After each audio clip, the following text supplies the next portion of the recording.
सुखद अवसर है कि वीर बहादुर सिंह पूर्वांचल विश्वविद्यालय जौनपुर 30वें दीक्षांत समारोह में उपस्थित होकर ज्ञान साधना और परिश्रम की इस पावन यात्रा के सफल बने आप सभी विद्यार्थियों की महत्वपूर्ण उपलब्धियों का साक्षी बन रही है। महर्षि यमदग्नि की तपोभूमि और भगवान परशुराम की जन्मस्थली जौनपुर की अपने एक विशिष्ट ऐतिहासिक, सांस्कृतिक और आध्यात्मिक पहचान रही है। यह वह पावन भूमि है जिसने इतिहास के अनेक स्वर्णिम अध्यायों को जन्म दिया और विपरीत परिस्थितियों में अपने सांस्कृतिक वैभव, ज्ञान परंपरा और जीवन मूल्यों को अक्षुण्ण बनाए रखा। गोमती नदी के तट पर बसा यह नगर प्राचीन काल में यमदग्निपुरी के नाम से जाना जाता था और कालांतर में अपनी विद्वत्ता, कला, संस्कृति तथा स्थापत्य वैभव के कारण शिराज हिंद के नाम से प्रसिद्ध हुआ। गोमती और गंगा की पवित्र धाराओं के बीच इस धरती ने सदियों से मनुष्यों, संतों और साधकों को आकर्षित किया है। जिन तकनीकों के लिए भारत को दूसरे देशों पर निर्भर रहना पड़ता था, आज उन्हीं तकनीकों के निर्माण की दिशा में भारत स्वयं नेतृत्व कर रहा है। आपको पता है, नीदरलैंड में हम भी प्रवास किया मोदी जी ने। नीदरलैंड में ब्रह्मोस की मांगनी की नीदरलैंड ने कि हमें ब्रह्मोस दीजिए। ये ब्रह्मोस किसने बनाया? लखनऊ में बना, मित्रों, युवाओं ने बनाया। ये है ताकत। तालियां नहीं बजाएंगे।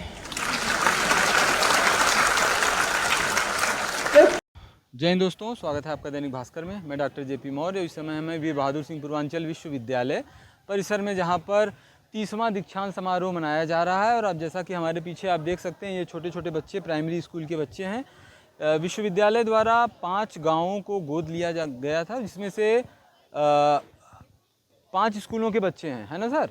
5 विद्यालयों के प्राइमरी विद्यालयों के बच्चे हैं और वहाँ पे कंपटीशन हो करके ये इन सब बच्चों का सिलेक्शन हुआ। यहाँ पर अलग अलग पार्टिसिपेट किए हैं ये लोग। कौन कौन से उसमें पार्टिसिपेशन किए हैं ये लोग? ऐसा था कि यहाँ पर भाषण प्रतियोगिता कराई गई थी, माप प्रतियोगिता कराई गई थी, कहानी प्रतियोगिता कराई गई थी, पर्यावरण से भी सब निबंध लिखाया गया था, कला प्रतियोगिता हुई थी, उनमें बच्चे सिलेक्ट हुए हैं। यहाँ पर आज जो है कि राज्यपाल के द्वारा जो है पुरस्कार वितरण किया गया और कुछ बच्चे हमारे जो प्रतियोगी थे जो है, राज्यपाल ने स्वयं जो है उन बच्चों को जो है अपने मुखारबिंद से बच्चे सुनाए उनके सामने। सबसे पहले आप सभी लोगों को ढेर सारी बधाई, शुभकामना, मंगल कामना। आपका जीवन शानदार हो, अद्भुत हो। आज का अनुभव कैसा रहा आपका माननीय राज्यपाल जी से मेडल लेते हुए? जनरली आप सभी लोग जो है गोल्ड मेडलिस्ट हैं, तो किस सब्जेक्ट में हैं, थोड़ा अपने बारे में बताएं और कैसा अनुभव रहा? मेरा नाम स्वाति चौबे है। मैं एमबीए फाइनेंस एंड कंट्रोल की गोल्ड मेडलिस्ट हूँ। आज आनंदीबेन पटेल से गोल्ड मेडल लेते हुए एक मेरा सपना था और आज ये पूरा हुआ। फाइनली मैंने अपनी लीव भी लेके आई हूँ मैं, और इसके लिए मैं जॉब भी करती हूँ और लखनऊ में, वहाँ से मैं स्पेशली लीव लेके आई हूँ। बाकी सब लोग फ़ोटोज़ के लिए, मेरे CEO and everyone is just waiting कि बस फ़ोटोज़ आएँ और उन्हें पोस्टर पे लगाएं, साइट्स पे ले जाएं। बहुत ही एक्साइटेड हैं हम सारे लोग। आपकी फैमिली के माता पिताजी का क्या रिएक्शन रहा, कैसे? मेरे माता पिताजी जस्ट पीछे ही बैठे थे और मैं देख पा रही थी उन दोनों की आंखों में आंसू था, ये देखते हुए कि बहुत ही उन्हें अच्छा फील हो, बहुत ही प्राउड है वो मेरे पे। जब भी कोई बच्चे सफल होते हैं, इस तरीके से होते हैं, तो सबसे ज़्यादा खुशी उनके माता पिता और उनके गुरुजनों को होती है। तो ये बहुत ही बड़ी बात है। आपको बहुत बहुत शुभकामना, मंगल कामना। आप बताएं कहाँ से हैं और कैसा आपका अनुभव? मेरा नाम संदल फिरदौस अंसारी है। मैं BA LLB ऑनर्स की छात्रा हूँ और मैं बहुत खुश हूँ कि कौन से कॉलेज? मैं इसी यूनिवर्सिटी के main campus Dattopant Thengadi law institute की छात्रा हूँ। कैसा अनुभव रहा यहाँ पे आज गोल्ड मेडल प्राप्त करते हुए? क्या आपने महसूस किया? बहुत अच्छा लगा। गोल्ड मेडल बनना किसको नहीं पसंद होता, सबको अच्छा लगता है ऑब्वियसली। मेरी फैकल्टी बहुत अच्छी है, तो बाकी सब स्टूडेंट्स भी अगर आएँ यहाँ पे, बहुत सारी जो स्टूडेंट्स हैं उनको नई नई फैसिलिटीज़ दी जाती है, ताकि जैसे मूड कोर्ट्स वगैरह हो गए, कॉम्पिटिशन्स हो गए, ऐसे बहुत सारी चीज़ें दी जाती हैं यहाँ पे। मेरा नाम श्वेता प्रजापति है। मैं LLM की छात्रा हूँ। मैंने इस 2026 पे LLM मैंने उस पर ये गोल्ड मेडल हासिल किया है। ये मेरे लिए बहुत बड़ी मतलब प्राउड मूवमेंट है मेरे लिए, मेरे फैमिली के लिए और ये मतलब मैंने BLLB यहाँ VBSPU से किया, पूर्वांचल से किया, बट वहाँ मुझे नहीं मिल पाया, तो थोड़ा बहुत दुख तो होता है, दुख हुआ था मुझे, लेकिन खुशी भी हुई थी कि मेरी एक फ्रेंड सहपाठी को मिला था। जनरली फ्रेंड को मिलने पे लोग कम खुश होते हैं। बट आज पाके LLM में मैंने हासिल कर लिया ये गोल्ड मेडल, तो मुझे बहुत बहुत बहुत आगे की क्या राह है, आगे का भविष्य मतलब किस दिशा में अब? मुझे जनरली जज बनना है, तो मैं अभी PCJ की प्रिपरेशन करूँगी और उसी पे मेरा वो रहेगा।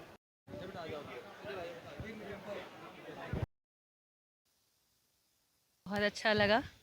पहला था हमारे लिए, हम तो PhD होल्डर हैं, तो डॉक्टरेट की उपाधि मिली हमें, तो ये हमारा पहला अनुभव था, बहुत ही अच्छा अनुभव था। ये 5 सालों का सफ़र कैसा रहा, क्या क्या चैलेंजेस आए? अभी हम लोग को जिम्मेदारियां घर की भी होती हैं, साथ साथ PhD अपने आप में कह सकते हैं कि बहुत बड़ी बात हो जाती है कि कैसे डेटा कलेक्शन किया जाए, कैसे फील्ड वर्क होता है हमारा। स्कूल में जाके जो हम डेटा लेते हैं उसका कलेक्शन करना हमारे लिए बहुत टफ होता है, एक फैमिली के साथ में सारी जिम्मेदारियां निभाना, उसके साथ फिर भी हम लोगों ने किया, ये टास्क पूरा किया। क्या टॉपिक था आपका? मेरा टॉपिक था मैं नॉर्मल बताऊँ या पूरा पढ़ के बता दूँ? अच्छा, हम वैसे आपके सुपरवाइजर के बच्चों के ऊपर 12th क्लास के बच्चों के जो उनकी फैमिली एनवायरनमेंट के रेफरेंस में उनका जो सेल्फ कॉन्सेप्ट है, सोशल कॉम्पिटेंस है और मेंटल हेल्थ के बारे में मेरी स्टडी रही है, इस पे रिसर्च किया है। क्या फाइंडिंग रहा मैम ओवरऑल, मतलब कहाँ कहाँ इम्प्रूवमेंट करने की ज़रूरत है? बहुत फाइंडिंग ये रही है कि केवल एक फील्ड में हम नहीं, हमें किसी का फैमिली एनवायरनमेंट तो हम चेंज नहीं कर सकते हैं, बट हाँ बीच बीच में हम ऐसा हो कि पेरेंट्स टीचर मीटिंग करें और पेरेंट्स को समझाएं कि बच्चों को कैसा एनवायरनमेंट देना है, क्योंकि जितेंद्र कुमार, ये मल्ली बाज़ार के पास है, ग्राम मोलनापुर, पोस्ट लालपुर, जनपद जौनपुर। दरअसल हमारे सुपरवाइज़र हैं प्रोफेसर श्रद्धा मैम, और मेरा टॉपिक का नाम है माध्यमिक स्तर पर विद्यार्थियों की सामवेगिक परिपक्वता एवं अध्ययन आदत का उनके शैक्षिक उपलब्धि से संबंध का अध्ययन। इस टॉपिक पर हमने रिसर्च किया है और लगभग 2020 में हमारा जो है कि एनरोलमेंट हुआ था और आज जा कर के ये फाइनल उपाधि मिली हम लोगों को। इससे अपने आप को और अपने गुरुजनों को और अपने माता पिता भाई बहनों को सबको जो है बहुत बहुत आभार। और महामहिम के द्वारा कुछ ऐसा संदेश दिया गया हो या इस सभी बच्चों के लिए बहुत अच्छा संदेश रहा उनका, ऐसा कुछ निगेटिव बहुत नहीं रहा। मैं डॉक्टर विवेक कुमार सिंह, मेरा तो घर जो है वो उल्लंगंज के पास ही है, जौनपुर से निवासी हैं हम। और हमारे जो निदेशक हैं वो प्रोफेसर डॉक्टर अजय कुमार दुबे जी हैं, जो पहले यहाँ पूर्व डीन भी थे एजुकेशन डिपार्टमेंट के TD कॉलेज में। जी जी जी। तो अनुभव यही रहा कि बहुत ही अच्छा था, दीक्षांत तो बहुत ही अच्छे से मनाया गया। और मैम जो राज्यपाल महोदया मैम आई थी, उन्होंने भी बहुत सारी मुद्दों पर और यहाँ शिक्षा से हटकर भी उन्होंने बहुत सारे मैसेज भी दिए। उन्होंने नशा मुक्ति के लिए भी बार बार प्रयास किया। उन्होंने ये कहा कि जो हॉस्टल्स हैं, जो उन चीज़ें हैं, वहाँ पर नशा से संबंधित कोई चीज़ें नहीं होनी चाहिए और मिलावटी चीज़ों पर भी उन्होंने प्रतिबंध लगाने का प्रयास किया। एक लास्ट क्वेश्चन है आप सभी लोगों से कि क्या मतलब जिस तरीके से वैश्विक परिदृश्य में शिक्षा बदल रही है, शिक्षा का स्वरूप बदल रहा है, डिजिटल के साथ साथ AI आ गया और भी टेक्नोलॉजीज़ आ गई हैं, ऐसे में भारत देश को किस दिशा में बढ़ने की ज़रूरत है या क्या क्या ऐसे मूल बदलाव करने की आवश्यकता है? जैसे ज़रूरत तो ये है कि AI के साथ मिलकर चला जाए, AI की मदद पूरी ली जाए।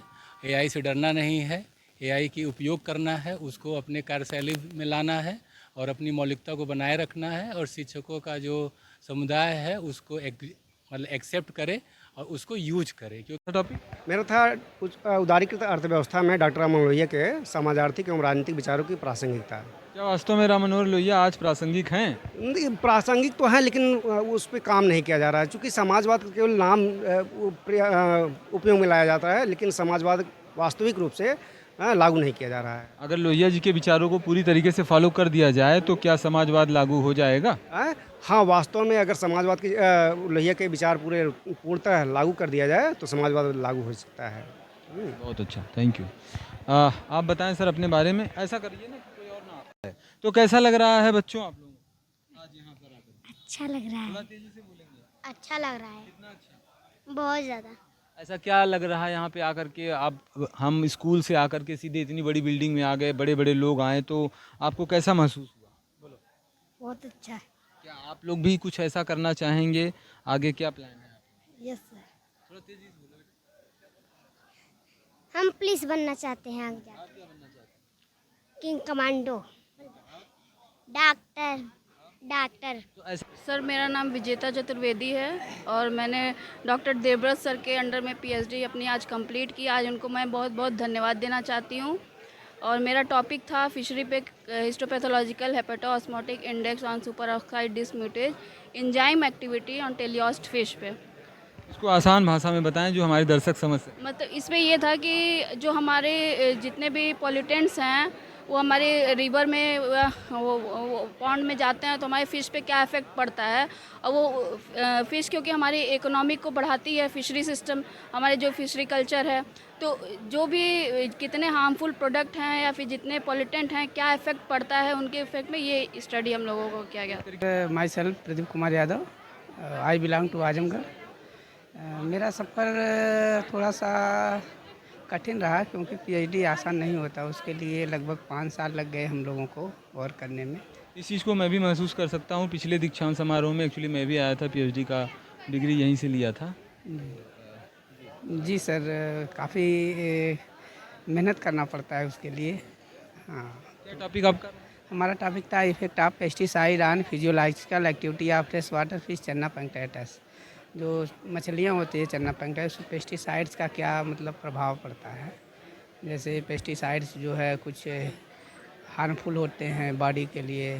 रेनी बरसात के मौसम में जैसे किसी भी खराब फसल पे पड़ता है तो धीरे धीरे वो तालाब में जाता है, मछलियाँ खाती हैं, बीमारियाँ होती हैं, कभी कभार कोई जीव भी पी लेता है तो होता है। तो उसी आज का जो कार्यक्रम था और जो एक हम लोगों को मतलब मिला है डिग्री, तो इसके लिए हम लोग काफ़ी खुशी हैं। मतलब कि हम और इस सफलता का जो श्रेय है अपने सुपरवाइज़र डॉक्टर शैलेंद्र कुमार सिंह और हमारे डॉक्टर देवव्रत मिश्रा सर और हमारे गार्जियन जो माता पिता हैं, भाई हैं, उन सबको पूरा श्रेय उन्हीं को जाता है।